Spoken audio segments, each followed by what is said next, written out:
Qui va gagner cette guerre? Alors nous, les Juifs, on sait une chose, c'est que Dieu nous a promis l'existence pour l'éternité. Aucun peuple, aucune solution, ni aucune bombe atomique ne pourra jamais détruire le peuple d'Israël. Ça a été essayé depuis des millénaires. Am Israël Chai Vekayam. Nous avons une promesse de Dieu que le peuple d'Israël vivra pour l'éternité. Nous traversons l'histoire. Donc si nous basons sur cette philosophie religieuse et juive, idéologique, que le peuple d'Israël vivra pour l'éternité, nous serons toujours gagnants. La question, c'est à quel prix? Et être gagnant, je veux te dire, c'est d'arriver à mettre un terme à cette guerre par la douceur de la teshuva, du shalom, de l'amour du prochain. Si on arrivait, comme à l'époque de Yoshua Ben Nun, avec des trompettes, de faire tomber la muraille de haine qui est en face de nous, alors oui, on gagnerait cette guerre.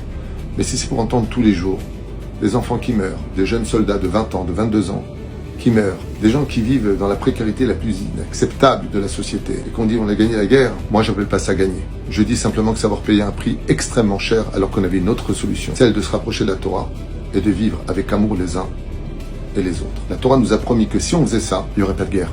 Si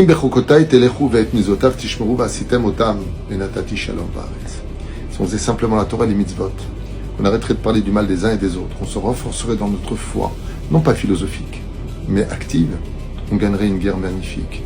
On n'aurait pas besoin d'autant d'effectifs pour la gagner cette guerre. Dieu ferait très vite tomber nos ennemis, comme la Torah nous le promet dans la 10e paracha qui clôture le livre de Lévitique. Je mettrai de la peur dans le ventre de vos ennemis, et 100 parmi vous suffirait pour en faire fuir des milliers.